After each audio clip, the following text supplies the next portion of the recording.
It's hard to believe, but this is the final edition of Wake Up the Echoes in the month of February, presented by TireRack.com, which means that March is just around the corner, and that means postseason basketball. It's actually our final men's basketball episode of the year, so we had to talk to head coach Micah Shrewsberry after that great win against Pittsburgh on Saturday.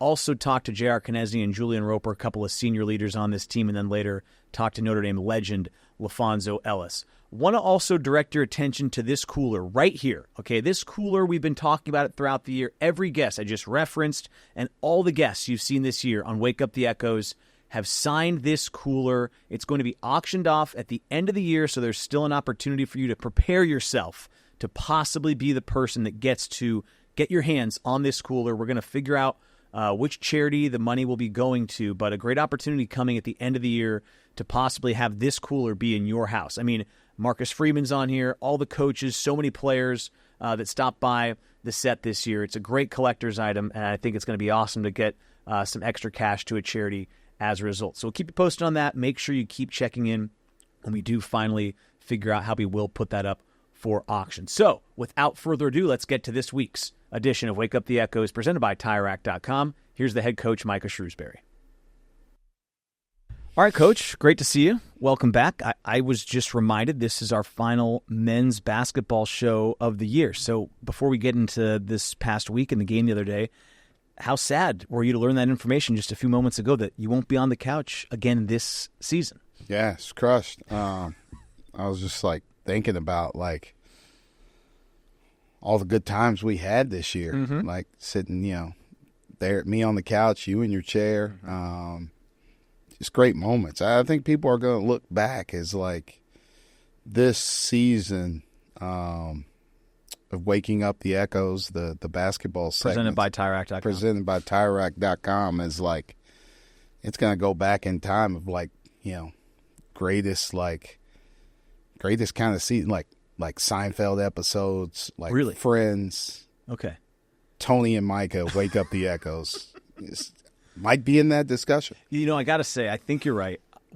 I'm thinking back now to last year. One of my regrets this year, I should have thought of this coming in. We didn't do a blind taste test this year. We did the Coke products last year. I think I won that taste test. So maybe that's why we didn't do it this year. That's right. But I was practicing actually at home. You were dicking reps? Every cans, bottles. Yeah, everything. Had my kids, had my wife just bringing me just blind drinks, and I'd be like, "Oh, that's Tab, that's RC, whatever it may be, right?" Just trying to. The bubble composition makes me think that's from a fountain. Practice all of those things. Yeah. Okay. Glad to know that it stuck with you. Let's talk about the game the other day against Pittsburgh. I unfortunately was not there, but I was watching from afar, and I don't know. It just seemed like a really important win for you guys, obviously, after the past week. And I love the guys that stepped up for you. Just what was your takeaway as the coach, seeing the way you guys won that game at home? Yeah, I just think, our guys just really responded as a group. After, we were disappointed after Wednesday and how we had played. But to kind of regroup, rally together, and then just come out and perform. Just happy for our guys, and for how they showed up and played. Yeah, let's talk about a couple of the guys that stepped up. The first one I want to talk about is Cole Serta, because I think we obviously all knew he could shoot the ball really well. And I saw his numbers through the first half of the season. He's getting spot minutes. I think it's sometimes hard to judge maybe how he's shooting it. And then he comes out, and I think that was the first time we saw him look like the guy that I'm sure you guys saw when you recruited him. Just what have you seen from him? Why do you think he was able to kind of finally perform that way and have his best game of the year? Yeah, I think a lot of it has to do, before the SMU game, we really talked about our ball movement, right? Louisville was another team where we had a single-digit assist performance. Okay. So we were talking about, we have to move the ball. We got to generate easy shots for each other. And despite how we played against SMU, we actually did a pretty good job of it, of getting them in rotations, moving the ball. And we kind of built off of that into doing it again Yeah. And guys were making the right plays and the right decisions. And, Cole's a really good shooter, and you don't get better shots than open catch and shoot threes, right? Those are practice shots for you. Mm-hmm. And, credit to the guys on the team for making the right plays, right? Mm-hmm. Like Markus hit him with a kick out. Julian Roper drove it, drew the defense, kicked another one out. Yeah. So, like, those guys kind of really set him up. And then he does the hard part, but the easy part for him, because that's what he gets to work on. That's what he practices every single day. And, like, that kid's got unwavering confidence, man. Yeah, like, you could see it. Yeah, like, so but we have that same confidence in him. When he lets it go, you're like, that's probably going in, layup. Right? You're surprised when he misses. I heard maybe 20 years ago, like, shooters have short memories. So you have to have a short memory. It seems like he has that. I have to ask about the catch in the corner, pump fake, step inside, step. That to me, like, you're not coaching that very often. That's when you know he's got confidence and he's on a heater, right? That was one of the most interesting step back threes in the corner I've seen in a long time. I think he was thinking about driving it when the guy, like, flew by him, because he took that step kind of inside, and then he was like, wait a second, this dude's actually on the bench. He's knocked the water cooler over everything else. So it's like, I got a little more time. And the guy from the top had a great contest. Yeah. But it was just too late, man. A little bit too late. So that told me he was really feeling it at that point. Just absolutely. The way he handled that. Yeah. I want to also talk about JR. A couple things with JR. Obviously, he gets you some big baskets late, and the free throws were very important down the stretch. And in the games you guys have lost in this month, I think you guys are a pretty good free throw shooting team. And free throws have kind of hurt you in some of those games. I know you guys recently have gone back to the free throw contest at the end of shoot around. So just when you see someone step up and knock down free throws like that, what does that tell you about where their head is in a game like that? Because I think it's tough. I think sometimes maybe even tougher at home than on the road. Just what did it tell you about JR down the stretch coming through for you guys? Yeah, I thought JR did some really good stuff. Rebounding the ball for us, made some good, like, just active defensive plays with his hands, getting some deflections and steals. But late in the game, as they didn't have fouls, right? As the game started dwindling down, I think they had 3 team fouls with not a lot of time left, so they could be more aggressive. And just us getting the ball in bounds was difficult, right? Because it was in a lot of different places on the court, right? Like, you don't really get that scenario a whole lot, but it happened. Like, we had to get the ball in bounds in a bunch of different places when they had a lot of fouls to give. So it's in a lot of tough spaces. But then once we got it to the bonus, now we've had to get it in so many times. Now you start to notice what they're doing. And JR was back starting at half court, and they had a bigger guy on him. So he could outrun that guy and go and get a catch. And that was clutch for us, because they were really trying to take away Markus and deny him up front, and JR be able to sprint in and get those catches and then knock those free throws in, right? Just happy for him, man. Like, he's such a great kid. He's got such a great heart, and he has been about nothing but team this whole year. And just kind of proud of him, and to see him do that and just have a big part in helping us win was really cool. Yeah, he's going to be one of our guests today, and it's amazing. It makes me feel old. He's in his 4th year, so I'm excited to talk to him just about the 4 years now that he's been at Notre Dame and what it's meant to him. Again, I was watching on TV, but I've talked to a lot of people, and they told me, and I could kind of sense it through the screen, but you can't tell for sure, that the energy was really good in the building. Which is great to hear. Just what kind of boost did the crowd give you? Because I think that, especially this team, it's an emotional team, like we've talked about this year, in a good way. I think they can really feed off of a crowd. Did you get that sense throughout the game? They were feeding off the crowd reactions throughout the game? Yeah, I'm a little weird in that way, that I don't really sense what's happening during the game. But after the game, before the game, you can, like, before, like, I get totally locked in, I do get a chance to, like, look around and you can feel the energy. And and you could feel the energy before the game started. And then after the game, the people that have like stuck around, there were like, you know, we won this game and it was awesome. Like we played one of our worst games against SMU, and there were people that stuck after the game and were like still around the tunnel on our side, like cheering for our guys, right? Just kind of letting them know like, hey, we're with you guys. And that part like is the best. It's the best feeling for them.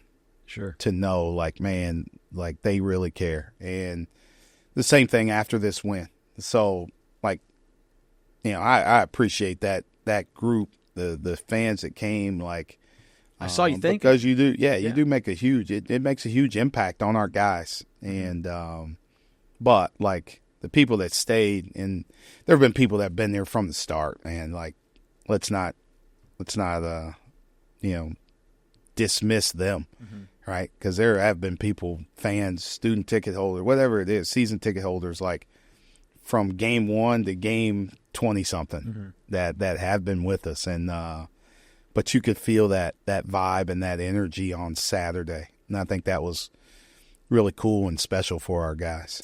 I want to talk about Markus a little bit, just because we talk about him a lot on our radio pregame show. We haven't talked about him a ton here. We talked to him when we were at Brothers maybe 3 months ago. But I just love the way he plays. He's so fun to watch, and the way he's scoring it at this point in the year. Of course, the injury took him out for a couple weeks there, but just now we're coming down the stretch here. He's one of the leading scorers in the conference. I think he's right behind Cooper Flagg now, technically. Just when you watch him play, what comes to mind when you see his ability to score? Like, what do you think makes him so special, and how fun is it to coach him? Yeah, I mean, it's, you know, he has to do it against defenses that are geared to try and stop him, right? So that's something that for him going into each and every game, you know, not that there's no cookie cutter that he gets to see, right? Like, Louisville doesn't play the same way as SMU, doesn't play the same way as Florida State, doesn't play the same way as Miami, right? Like, you have to adjust.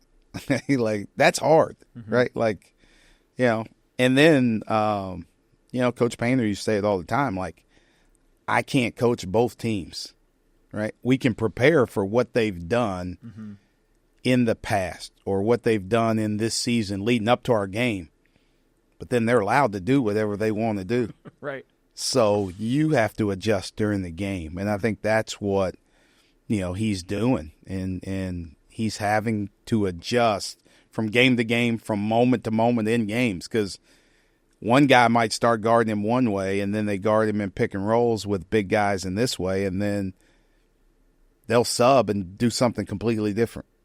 Right. And that's like, you know, from the regular eye in the stands, you might not understand that, like, people are guarding him in completely different ways from minute to minute. Yeah. He has a lot to process and diagnose. He has a lot to process, diagnose in a short amount of time, you know, with some dude that's constantly hawking him on the ball, right? Like, you know, the people that we've played here recently, just Chucky Hepburn's an unbelievable defender, right? He was in him the whole game. Yeah. I coached against him in the Big Ten. Like, he's an unbelievable defender.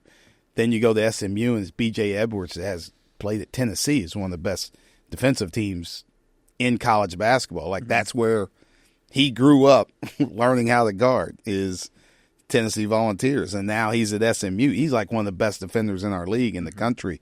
Like, you know, then you go to Pitt, and they put Ish Leggett on him, like, big, strong, physical. So, like, he's going against these guys that are hawking him, physical. Then he's got to worry about what the big guys are doing when they come up in these ball screen coverage. So, like, he's got to process all of this stuff in real time. Yeah. And to see his growth in that area has been pretty cool. Yeah, to your point, it's one thing to get 20 nights. It's another thing to get it against the best defenders in the league on a regular basis. Again, now I'm really feeling bummed that I wasn't there, because I heard there's like a walking bucket promotion. Have you heard about this with the popcorn buckets? So this is the Markus Burton's a walking bucket. Did you see any of the popcorn buckets out there? I saw it. So I got a chance after shoot around. There was one sitting by the kind of where the announcers sit. Okay. And then after the game, on the way to the press conference, I got handed a walking bucket with popcorn in it. Oh, I didn't realize. Oh my. Yeah. Oh my goodness. This is way cooler than I thought it was going to be. Yeah. Okay, hopefully people are able to see this. I mean, think about that. You put some popcorn in that thing after you've won a game. Yeah. Think about how good that popcorn tastes. If I was Markus Burton, I mean, this is better than a bobblehead, in my opinion. That's pretty cool. That's really cool. That's pretty cool. Yeah. Yeah. One of our old equipment guy has with the Celtics has a ledge in his office that's just like basically like a wall of fame. Okay. So it's like bobbleheads from like the main Red Claws, like different promotions. Like that would be one that like that goes up there, right? Yeah. This is all time right here. I mean, between this and like those 574 hats I saw, it's some pretty good promotions this year. Okay, that leads me to a question I wasn't planning on asking. If we go back to your days when you were playing, if they were to do a promotion, what kind of handout would be the Micah Shrewsberry? I'm going to guess, I mean, maybe a walking bucket, but is there something else you can think of? A food item you'd like to be associated with, or a vessel you'd like to be associated with? I'm going to say it was absolutely not a walking bucket. Mark, I tell our guys all the time, like you guys score my average in like the first couple minutes of the game. Right. So it was definitely not a walking bucket. Maybe like I was a passer, right? I'm a facilitator. I'm a guy that gets everybody involved. So maybe a keychain, facilitating facilities. Yeah. Yeah. Opening doors. Something like, I don't know, like it's kind of old school. And do they have candy dishes anymore? Like a little dish. A little candy dish. You made a little candy dish. Yeah. Okay, the Micah Shrewsberry candy dish. Yeah, I don't know how. Like, nobody's probably voting for that. But at least you got some good. You know what? If you had some kind of like berry candy or something, you know what I mean? Oh, bear! I see. Yes, you know what I mean? That's excellent. So they're not a sponsor, but like I don't know where you stand on the nerd clusters. You know the nerd clusters? Love those. The mixed berry nerd clusters in a candy dish. Yeah. Kind of like the souvenir hat for the ice cream, but it's just a Micah Shrewsberry candy dish. That is nice. Yeah. I think I'm going, just like that. You didn't ask me, but I'm going to say, I think I'm going with the shower head for me. Okay. Making it rain. Oh, shower nice. Head. I like that. Making it rain. Some good giveaways. Maybe next year, Cole Serta, they're handing out Cole Serta shower heads. You know what? We went through this segment where it was like in practice, like, you know, you can't think about yourself in practice, right? Okay. So you got to focus on somebody else. And so we'd lock arms and it'd be the guy to your right. And I remember Boston College game, Cole Serta was to my right in shoot around. So I'm like, I got to focus all my attention on Cole here in shoot around, right? And I was thinking about, I was like, hey, if he was like a politician or if he was like a, I don't know, selling houses, like a realtor or something. Okay. Count on Cole. Count on Cole. Yeah. Like, think like you'd vote for him, right? Like already you can see those signs like in the yard. He's leading in the polls already. Absolutely. You hear that? Count on Cole. Yeah. Let's picture him in a tie. Like, hey, I need my taxes lowered. Count on Cole. Hey, with the school referendum, 48B needs to get passed. Count on Cole to do it. He's only like 16 years old. Actually, I think you could be like 30 to run for local office. So I think he's less than 10 years away or so. Yeah. So maybe next year it's buttons. Count on Cole. Count on Cole. For Cole. And you know what I mean? And the every situation possible. Count on Cole. I love that. Okay, last one before I let you go because it is our final show of the year. You've got 4 regular season games left and then the ACC tournament. I just want to know kind of, you got this win against Pittsburgh. I feel like it's a great chance to kind of reset. And now you've got 2 on the road, 2 at home, obviously 2 tough road games.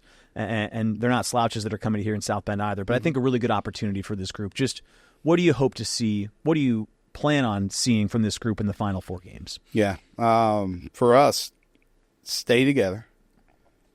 show up and continue the fight, right? Mm-hmm. Like, give yourself a chance every single night by fighting and competing and scrapping.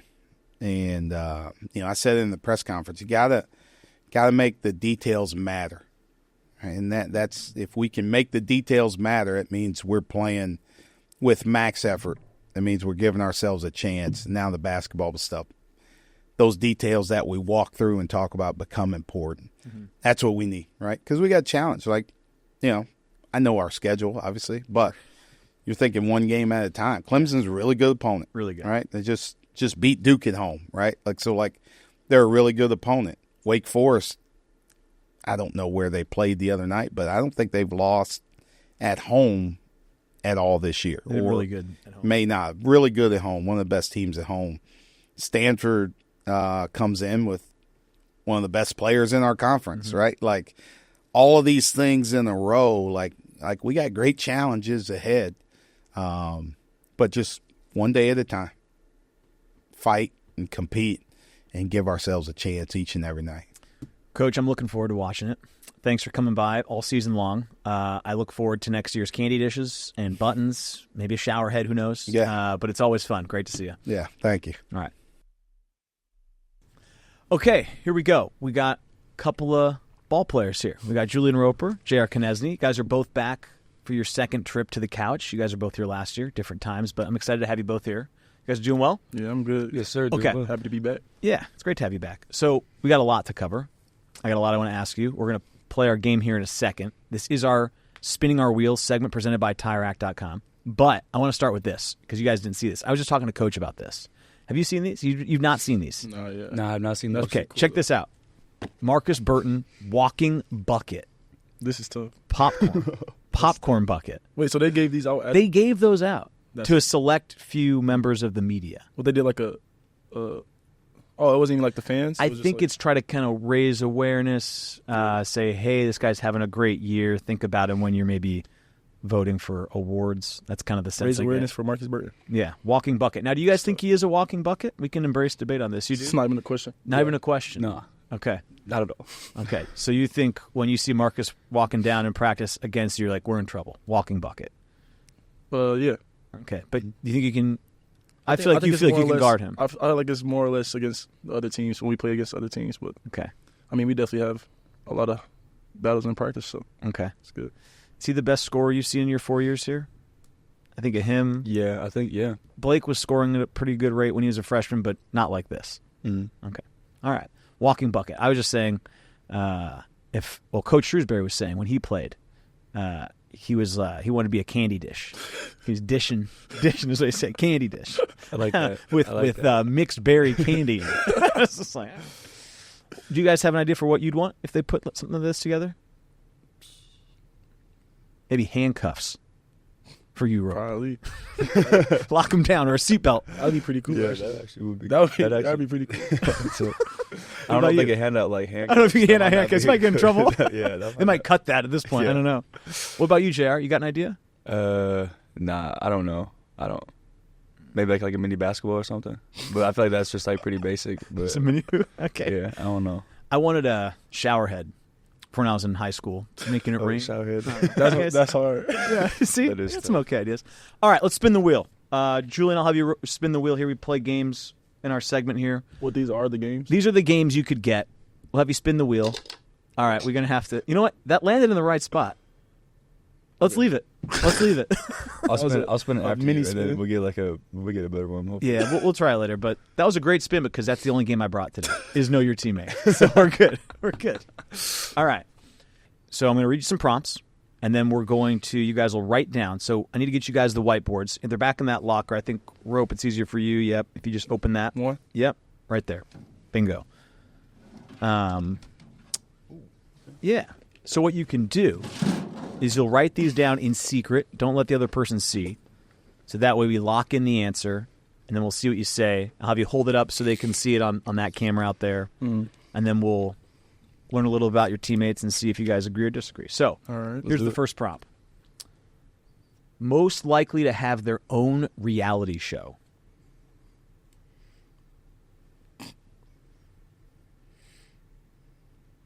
On reality show.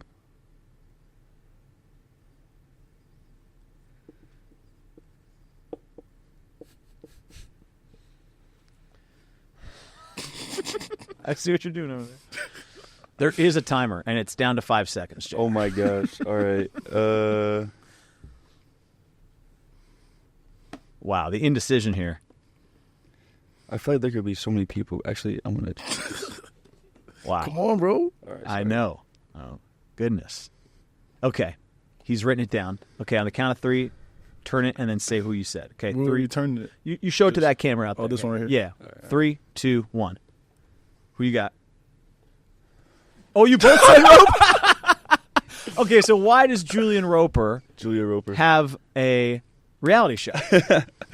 I think the house that he lives in is a very it's a very energetic house, and there's a lot of characters in that house. And I think just having like a reality TV show in that house alone would be pretty funny to watch. Who's in the house? And One of our managers and Leif, one of our tennis player Jamie Corsillo, and Aiden O'Connor.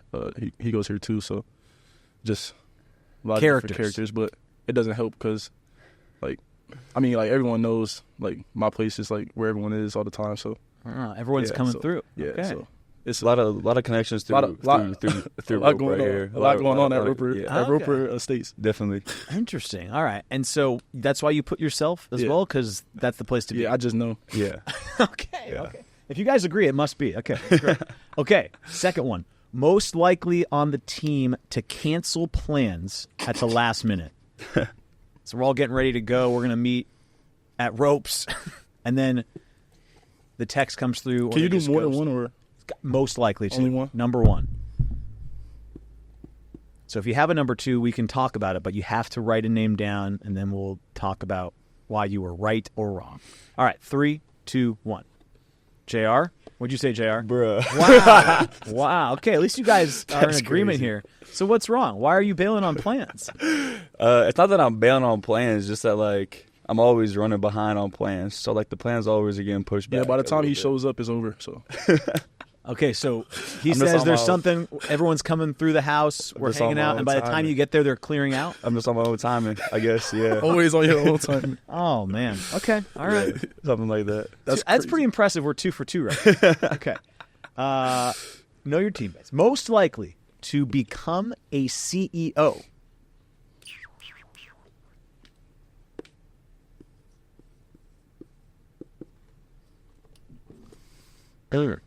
Ooh, I get to kind of peek at that year, so I know where it's coming here. Do you have your final answer?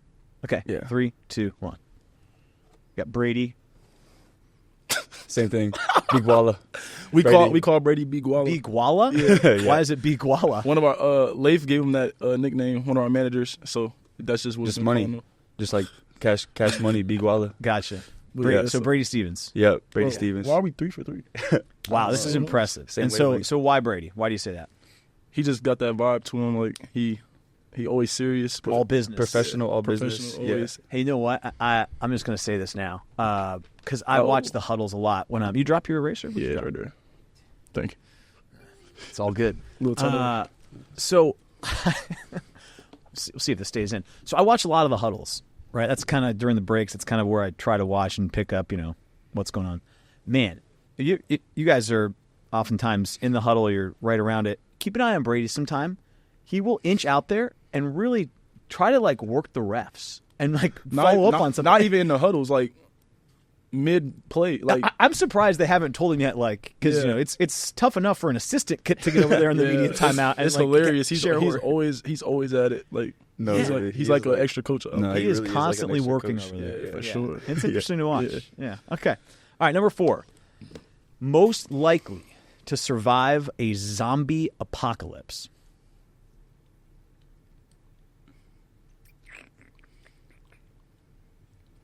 Let me think. That's a tough one. You need, like, some survival instincts. Probably can't be squeamish. Yeah, I'm gonna pick somebody that's not me. So let's change your paper. Okay. Yeah. Let's see. I will say this game, I'm thinking about it now as you guys are writing your answer down, because you do this with football sometimes too. The basketball teams have an advantage because of the roster. Smaller. Football, they got like 100 guys. Yeah. Okay, Rope, you got yours? Yeah, I got mine. Okay, JR, let me know when you're good. All right, I'm good. Okay, you're good? All right, 3, 2, 1.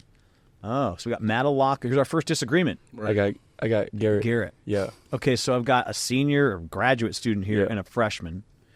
I tend to trust the senior and the graduate student, but you tell me why you went with Garrett first. Okay, I was also thinking about Mush as well. I just chose Garrett just because like whenever he's just like always like cool, calm, and like collective like a lot of times, and I never really seen him get like flustered really.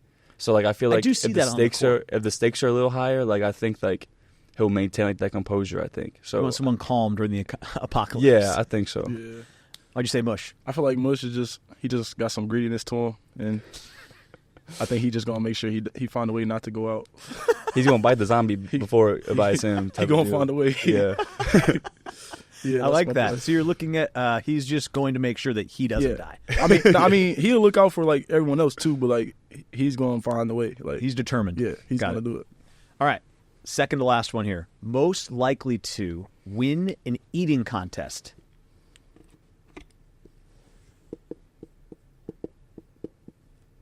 Okay. Okay, 3, 2, 1. Who you got, JR? Nikita. So bigs. Yeah. This is kind of how it goes, Yeah. right? The bigs usually able to put away the most food. Nikita and Keba. Yeah, definitely. Does anybody else that's not a big have a chance to compete? Mush. Really? Okay. Yeah. Team meal. I can see that. 4 plates, 3 plates. Before the game.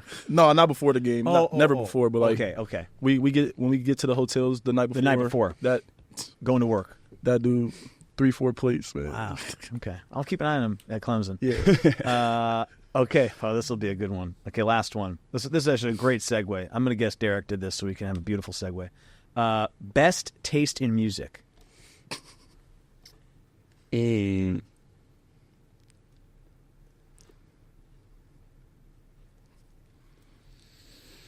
Can we do? Can we like repeat answers? Is that fine? Yeah. You can repeat answers. It's just you could have done the same person for all 6. Okay. For all I care. Who has the best taste in music on the team? No. I just saw what Actually, I'm gonna happened over here. We'll have to disclose what happened. Oh man. Dang, You guys got 5 seconds. I'm gonna just go with a safe answer. LaPhonso Ellis is waiting patiently. Oh. Wow, you're all over the place. Okay, I see what you did there. Come on, man. That's like 5 seconds already. All All right, here we go. 3, 2, 1. Okay. Garrett or Logan? Yeah. And then Julian Roper, you said yourself. Garrett, I should have put Garrett too. It's besides somebody but me. I like Garrett's music. So you're going with Garrett to get you out of the apocalypse, and you're going to hand him the aux cord in the process. Garrett got good music. Okay, so why do you say yourself? Whose playlist is playing at shoot-around? Who puts that together? Coach. Sometimes it's plays. Coach. Yeah, Sometimes it's Coach, but If it's Leif 07 bangers, it's Coach. Leif is usually all aux, and a lot of the music he is playing is from me. So From you. yeah, so it's basically me. You're where it originates from. Got it. But yeah, and you saw my first answer, Your first answer was JR? but I had to change my mind. because sometimes he just plays music that I don't really like. Fair enough. But- Fair enough. Yeah. Let me ask you a question before we talk some hoops here. Are you guys old enough to have listened to music where you hear at the very beginning the guys say, "Damn, son, where'd you find this?" I've seen a couple of those. Yeah. Okay, great. And DJ I've heard Rockstar, DJ Ill Will. Yeah, okay, yeah. like that's my era. Yeah. And, like I wish Coach was here because I get the sense like he was on hot new hip hop. That's not. I was on that's hot not new like hip hop. too far. But Yeah, it's not too far. That's what I'm saying. You guys are still old enough. Yeah. Like I'm worried that whoever's coming in, like next year's freshman, Oh probably. yeah, probably maybe even this year, maybe. Like Garrett. Do you think Garrett knows what we're talking Garrett about? might. Garrett might. He's wise beyond his years. Garrett Just tell you- definitely is. Okay, great job spinning your wheels, guys. This is now our Yeti Cooler Conversations segment. So before we get into our conversation, can I offer you either of you guys a beverage? Did you already get a water? Yeah, I had the water. Coke products? I'll just take a water. That's cool. Yeah. Fun fact, Dasani water is a Coke product. Did you know that? I did not know that. There you go. Great sponsor. The more you know. The game against Pittsburgh this a couple days ago, I mean, it's been a tough homestand until that point. It felt like a really important win for you guys. I'll start with you, JR. You played a big role down the stretch just to get the win, to come through with the free throws like you had them late. Just what was going through your mind as you guys ultimately got it done down the stretch? Yeah, I guess the only thing that was going through my mind is just like close out this game and get the win by any means necessary. Mm-hmm. I wasn't really like feeling like any pressure really. I was just kind of just like trusting like the work I've put in. Like I've shot free throws like millions of times before, so just like trusting like my form, trusting my routine, and just like going up there and just having like a clear mind, not even like thinking about like making it, just like enjoying the experience in itself was kind of going through my head, I guess. Interesting. That seems tough to do, to get your mindset there. Is that hard to do, or that just comes, you're able to just block it out and just try to embrace the pressure? Yeah, I mean, it's definitely like tough to do. Like there's a lot of like overthinking that like goes into like games, and especially like late, especially when there's like not a lot of time left in the games, like late games situations and stuff. But I've just been trying to like work on like my mentality lately, and just like work on like not trying to put any pressure like on myself in certain situations, and I think that kind of helped me out in the end there, I think. Okay, Rope, for you, just this game, I know you're one of the leaders on this team, you guys both are, but just how important was it to get a win? Because it just felt like last couple games weren't going the right way. It just felt like you guys needed this one maybe more than ever. Yeah, it just felt like a lot of weight lifted off of us, like just to get back in the win column. So, I mean, and it always feel good to win. So, okay, I have a question for each of you about the other person. So I'm just going to say this. So I'm asking this to JR. So one of my favorite moments in every game, I feel like it happens once, maybe twice a game, is Julian will get the ball, and all of a sudden it's like a clear out, or it's like a back down. He's going to go to work once a game, and I just get so excited when he's like, oh, he's going to the rim. What goes through your head when you see the light bulb go on? Because I feel like the light bulb goes on like once or twice. It's like, this is my turn, and it works quite often. Like, what goes through your head when you see like, oh, Rope's going to do his thing right now? I'm like, he's about to go get a bucket for us. He's about to do something right for us. Like, that's the only thing going through my head, really. Like, if the ball's in his hands, I know something good is going to happen, and I trust that he's going to make the right play and get a bucket or make the right pass. That's what he's going to do. But in those moments, it feels like he should be on the popcorn bucket. Yeah, it's like it's the Roper walking bucket. Yeah, on the handcuffs, 1,000%. And then when JR, when he gets on the floor, there's times where I just feel like he gets on quick little heaters, right? Real quick burst of energy. When you see him get going, what goes through your head? When I see him do that, I kind of get mad because I just remember. You get mad? Yeah, because crazy story in high school.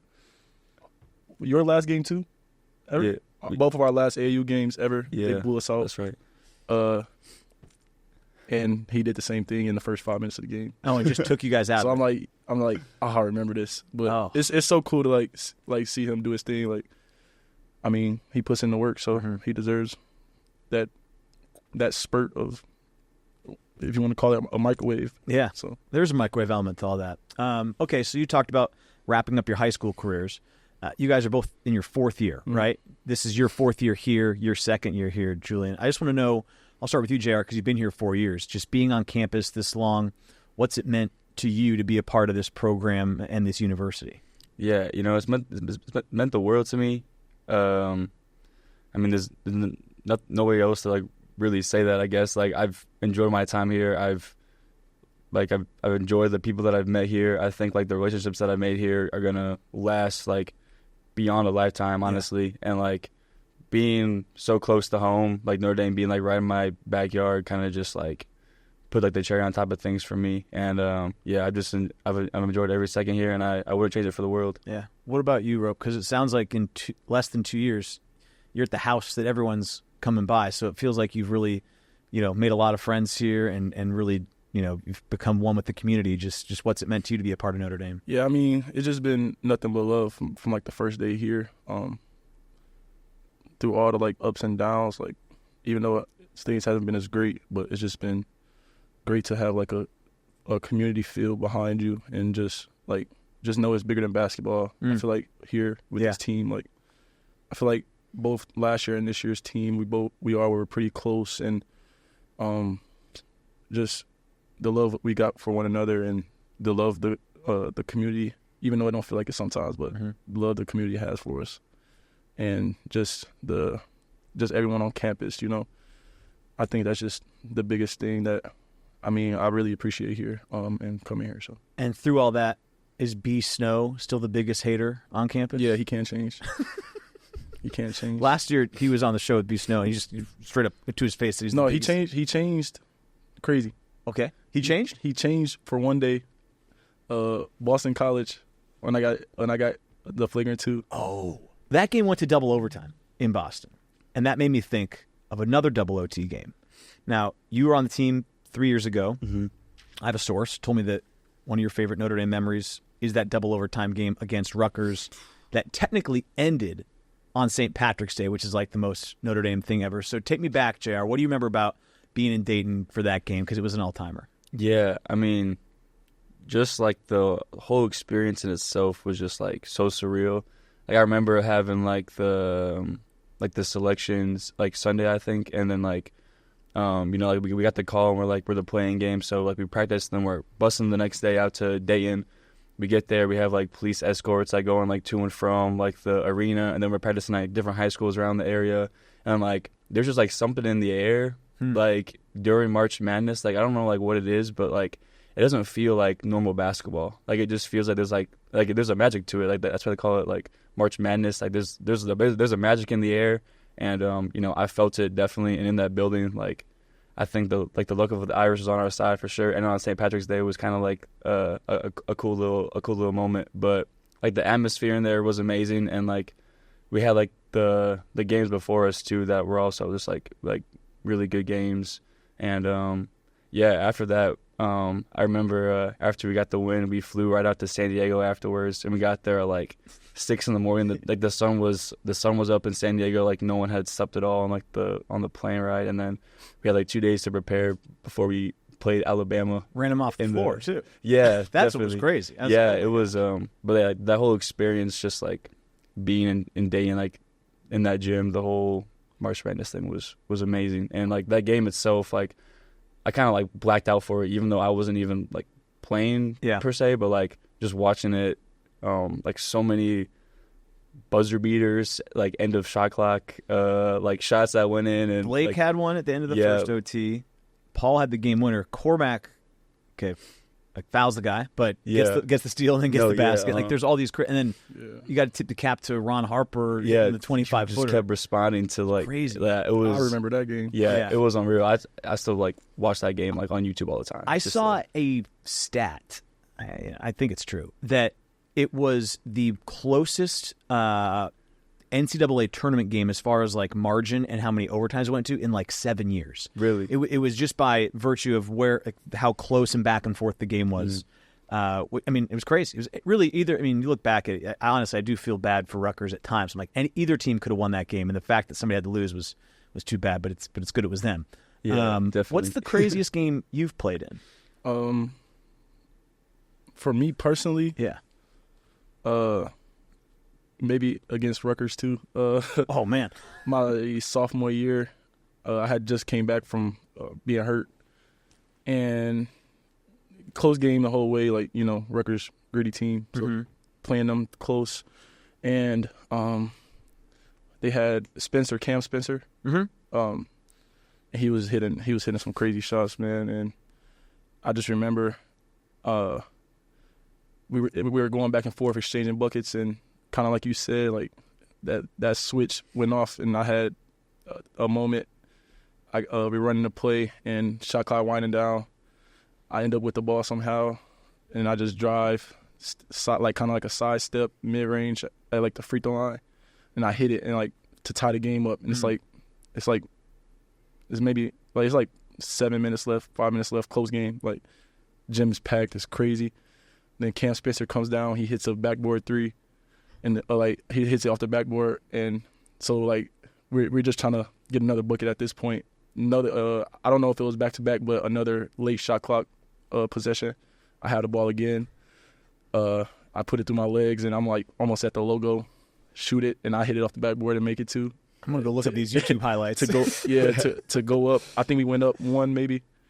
And it's like I think it's like I forget how much time left. Might have been like 4 minutes or something like that. Yeah. But and then Cam, or maybe it's a little less time because Cam hit the game winner. Basically. At the end, like right before the buzzer, but that was like one of the craziest games I've been in. So. All right, and then this year, Rutgers game was crazy too. So the moral of the story is like play Rutgers and you're gonna have a crazy game. Crazy, I guess so, yeah.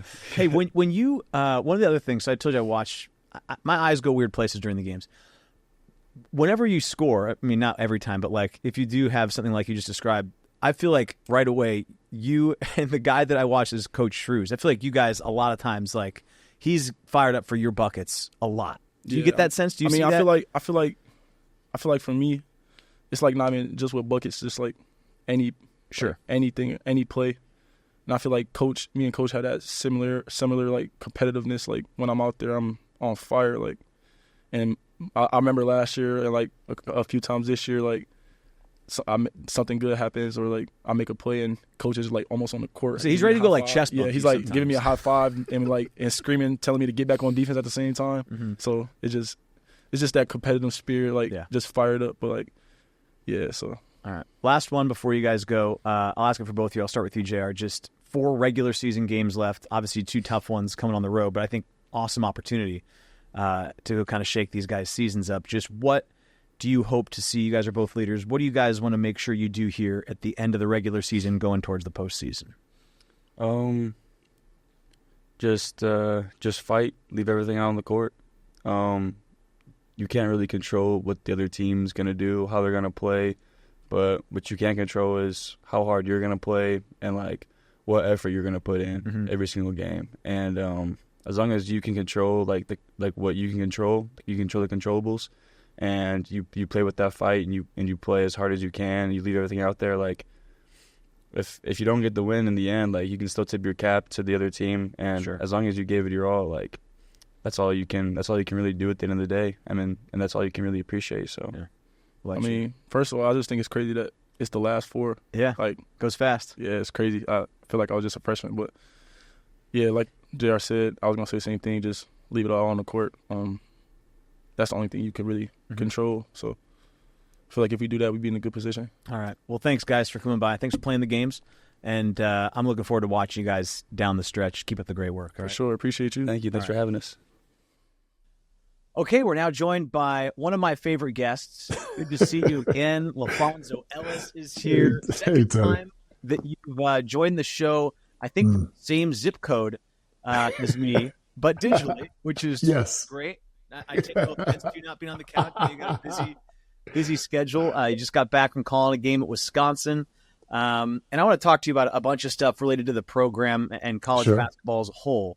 But I saw you on Wednesday after the SMU game, and I think it's a good place to start because I was kind of down after that game. I think a lot of people around the program that are fans were maybe down, and I looked at you, and you were just kind of had that same look you always have, Fonz. Growing pains. It'll be okay. They'll figure it out. Sure enough, they win the next game.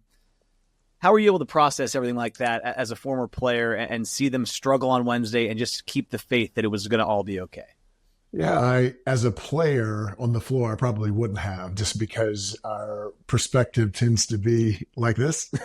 It is all about wins and losses and producing individually within the context of the team.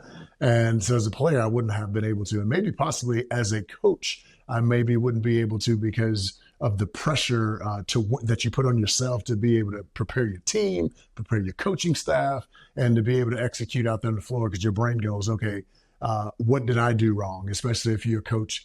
And we know Micah Shrewsberry is definitely this way, who takes accountability for every single mistake that's made out there on the floor to a fault at times. And I think that was kind of the spillover that we saw about a week ago.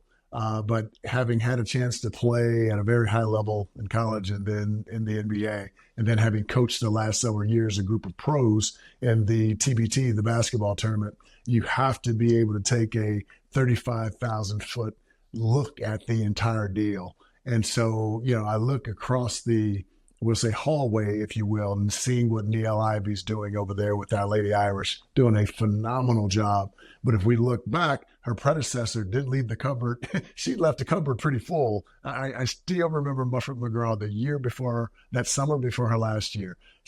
I always say, how you doing?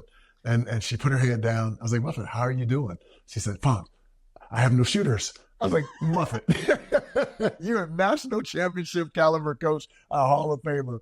It can't be that bad. And she and at the end of the year, she's like, see, kind of deal. However, the foundation was in place. All Neil had to come in and do is to put her stamp on the program, decide what of Muffets that she wanted to carry over in terms of culture, but certainly make it her program. But she had a really good foundation in which to do so, and then went out and got some great pieces.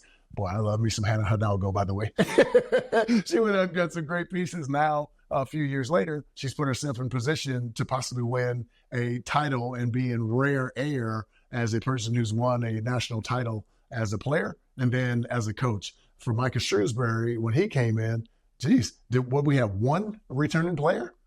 It was, I think they brought back 1% of their scoring. Yeah, Matt Zona came back. JR was here, maybe a couple, but yeah, they just started from ground zero. Yes, and so when you're starting from ground zero, it takes a while. And so early on, I think I said to you, Tony, I thought in year 2, we'd finish kind of in the middle part of the ACC, maybe with an opportunity to be just outside the bubble, get a couple wins and slide ourselves onto the bubble, and going into Selection Sunday a little nervous about whether we can get in. But compared to where we've been, that's a great spot to be. And then, we're not deep to begin with. And then you lose Markus Burton. I mean, Markus Burton, one of the best players in the ACC. And so now we take a bit of a nosedive. And just when Markus Burton is coming back, now Mushalako goes out. And we just don't have, and it's not about excuses, it's not, but you do have to call it for what you see. We don't have a lot of depth to begin with. And when you lose a big-time shooter in Madalako, after your best player and arguably one of the best players in the ACC goes out, it puts you in a tailspin. And so now you get to the point you're saying, okay, how do I maximize what I have? And I thought Micah did a nice job after the SMU game, challenging himself, our staff, and every individual player, and then the team as a whole, and going, look, fellas, it's not going to be this way going forward. The guys who we know we can trust to give it to us every single possession out there on the floor, those are the guys that I'm going to go with. And voila, we get a win against a team that was a bubble team for a long period of time. They've gotten to the point where I thought they were second 4 out, according to Joe Lunardi, and but a team that was certainly considered NCAA tournament worthy. And we drilled that team without one of our best shooters in Shrewsberry.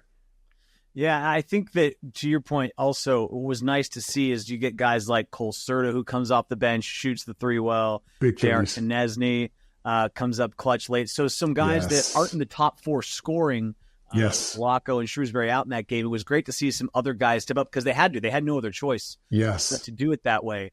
You talked about Markus, and I know you, obviously, for the last couple decades have been following the game as a whole, 35,000-foot view like you just mentioned. But, of course, you're a Notre Dame former player and follow this team closely. And you haven't been in person a ton this year, but I know you follow Markus closely. Just try to contextualize for me where he is as a scorer, because something we talked about earlier in the broadcast, they were handing out popcorn bucket. If you got wind of this, Markus being known as a walking bucket is what they're around here. And he's so fun for me to watch and get to watch. I want to know from your standpoint, someone that obviously cares deeply about the program, but gets to see a lot of other great guards in the country, just kind of how he stacks up and what makes Markus special here in his sophomore year. Toughness and fight. When I think of Markus is, a guy who's undersized as a point guard. I know we list him at 6 feet. I think that's a bit generous, but the heart, the toughness, the intangibles that he brings to the table in terms of fire, and not to mention, all of the other physical attributes that he brings, his strength, his unbelievable finishing ability with either hand around the rim in traffic, 7-footer, 6'10", 6'9" guys. He just has a knack. And I think he has one of the best pull-up 15-foot jump shots in the country, and an improving three ball. And now you got a guy out there who can also, on the defensive end, get up and in and underneath you and harass your point guard for 94 feet as well, while being able to go on the other end and get, 18 to 20 points a game, 4, 5, 6 assists. And now I've been really pleased and amazed, first and foremost, especially given his size and stature, but very pleased with the leadership that he's given us from the point guard position in terms of his scoring, especially his reliability and his scoring and his willingness to pass. Because sometimes when you get a bucket getter as a point guard, they forget that there's another 4 guys on the floor with him. And that's certainly not the case with him. And you mentioned his defense, too. This is what always impresses me because, I don't know, I think he's maybe in the low 30s, mid 30s in minutes. When you have to score that much, when you have to set guys up that much, to me, it would seem easy on the other end to make the excuse that you have to save your energy because you have to do so much on the other end. But he's picking guys up right at midcourt. He's really good at the passing lanes. He doesn't seem to take possessions off defensively to me. Agreed. Watch guys. How tough is it to find guys that are willing to do that and truly play 94 feet? It's a mindset, and it's rare. And I've always said it this way, both as a player and certainly as a coach recently. If I'm going to have an undersized guy, that dude's got to be able to get buckets or be able to get underneath and hound and make the opposing point guard uncomfortable. And to be able to have our point guard at Notre Dame be able to do both, man, that's a gift. Man, it's so fun to watch when he's out there. Last one, just about this team, kind of going forward here. The stretch coming up is pretty tough. They're going to go to Clemson and then go to, of course, 2 teams that have tournament ambitions. And then they finish here with the West Coast schools in Stanford and Cal. Yeah. You see some new faces in the conference. Just as you look at it, obviously we're hoping they win every one of these games. But of what do you course, want to see from the team, just kind of big picture holistically, that'll let you know they've maybe made the adjustments from this tough start to the month of February. Yes. That together in the game against Pitt. What do you want to see carry over down the stretch here in this Final Four? The thing that we talked, I had the privilege of doing a promotional video last year with the group, and the context of it was fight, right?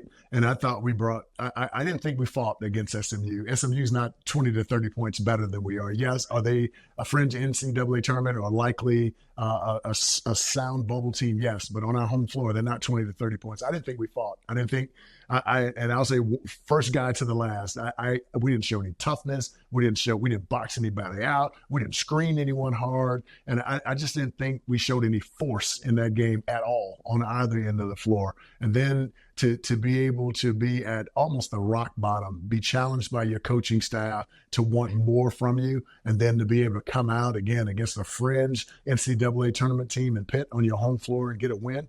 And you had some in-game adversity to overcome as well. I thought that was awesome. So that showed growth. Now, can we go to the next game and validate that? And to me, it doesn't change whether it's this time of the year or early in the year as conference play begins. You want to protect your home floor and try to go steal a few out on the road, and to try to end this season going in a positive direction, taking that positive mojo into the summer and beginning to build with the excellent recruiting class that we have coming in next year. Yeah, I'm excited to see how they finish the season. Really excited to see them go on the road for these next 2 because those are really good tests. And yes, and so I'm excited to see if they do take what they learned on Saturday and start playing it forward. We're also getting towards the month of March, which, of course, is just a month with basketball. Yeah. We're still covering the game at a high level for Fox these days. I'm going to put you on the spot a little bit here. You're doing a lot of work in the Big Ten, I know. Just of the teams you've seen this year, who are some of the teams, big picture-wise, that stand out to you that are real threats when the month of March rolls around? Are you talking about in the ACC, or you mean just in general? Nationwide, anybody that you have your eyes on. Tony, I have a simple, when it comes to the champion, I have a simple formula that Fox actually went and they actually built a little graphic for it, and I call it Fonz's 4. And and the 4 criteria are: 1, you have to have a 9%, you have to be a 9 or better offensive efficiency, 22 or better defensive efficiency, shoot at least 36% from 3, and have at least one guy that's projected to go in the first round of the current year's NBA draft. And since 2009, it's worked every single time with the exception of 3 times. UConn twice in 09 and 14, and then Louisville in 2013. And so as I was put on the spot 2 weeks ago to do the same thing at Fox, out of every team, whether it be the great Auburn, Alabama, Tennessee, you name it, the only one that fit all four criteria is Duke. Duke is an outstanding offensive team. I think they're somewhere 4 or 5 offensive efficiency. They're under 10 in defensive efficiency. They shoot about 38% from the 3-point line, and they have not one, but 2 guys, Cooper Flagg and Con Knippel, projected to be first-round picks. And to me, they're the most complete team, especially when they're healthy, with Brown having transferred from Syracuse at 6'8", 6'9". He gives them something that a lot of teams don't have, and that's a guy who can guard 1 through 5. Late shot clock situations with big-time guards who could take you off the bounce.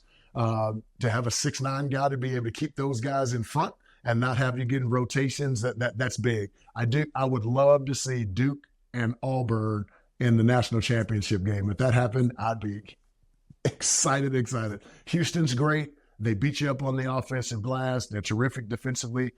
This is the best 3-point shooting team Kevin Sampson has had in many years to complement that defense and the offensive rebounding. So I think there's really 6 to 7 teams that could win it. But in terms of my formula, the team that stands out amongst them all is Duke. Wow, that's a great formula. I'm going to start really paying attention to that. The 36% from 3 seems like a real differentiator as well, that you have to be pretty good from 3 to get to 36 as a team. Yes. And then the other thing that stood out there, I think this is really interesting for Notre Dame fans listening. You mentioned Duke, who Notre Dame sees annually. We saw them this year, and they look great. Yes. Cameron. Houston, who they saw earlier this year. And then Notre Dame saw Alabama the last couple of years. Yes. Auburn.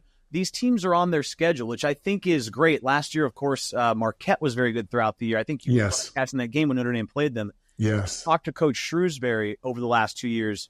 Those opponents, those high-level opponents that you're talking about being national contenders, they're great measuring sticks for Notre Dame. So when you think about that as a former player here, how valuable is it? And you played in big games and know what it takes to succeed at the highest level. But when you're a team that's in this position right now trying to build the program back up, it's against these opponents. And I kind of look at Clemson. Maybe they're not in that tier you just described, but they're a very good tournament team, most likely.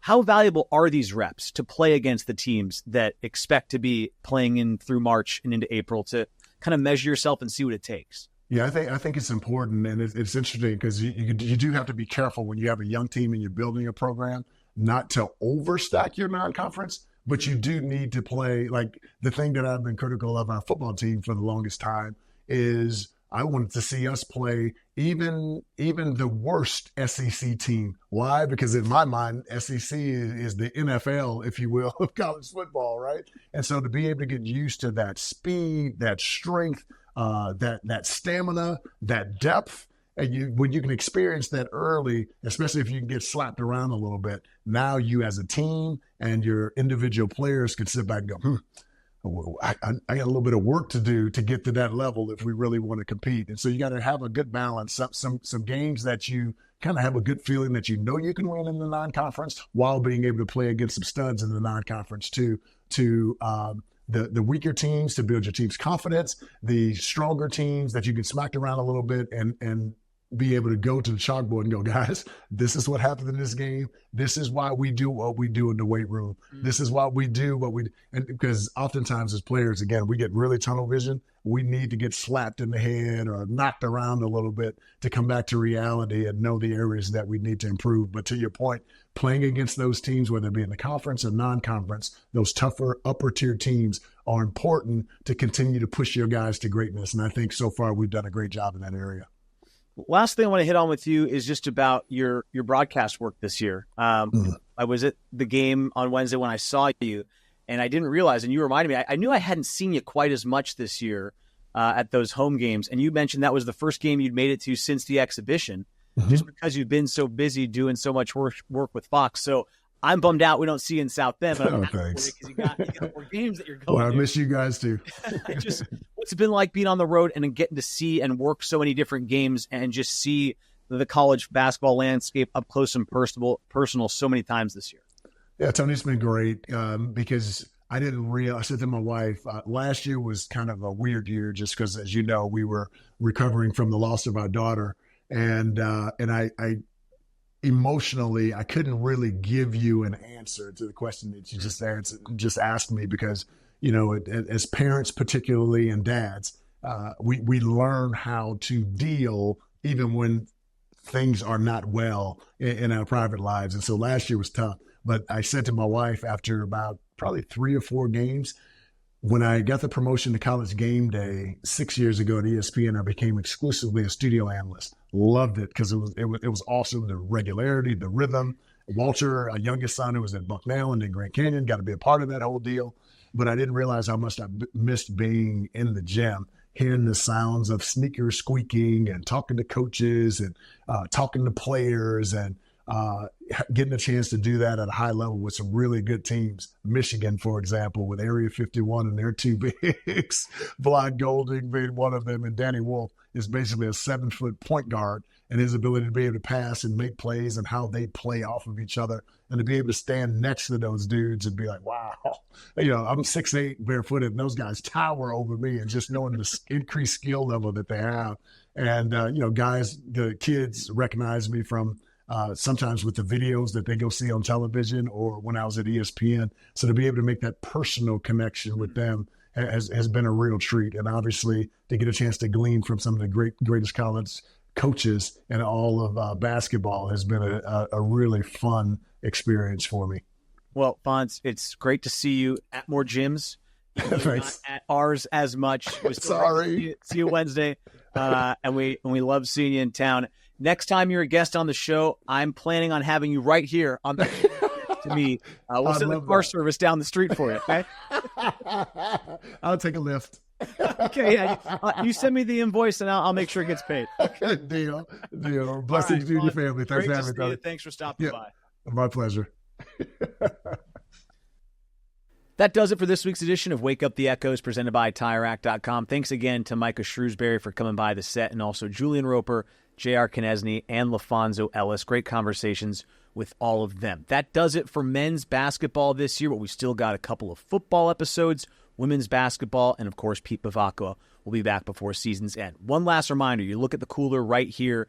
It's going to go up for auction. We're going to figure out what charity will receive the funds, but a great opportunity to obviously get your hands on this cooler and have the money go to a great cause at the end of the year. Still some guests to come the rest of the season that will sign the cooler, and then once everyone's signed it, we'll get a chance to auction it off. So keep an eye out for that, and until next time on Wake Up the Echoes, Tony Simeone saying talk to you then.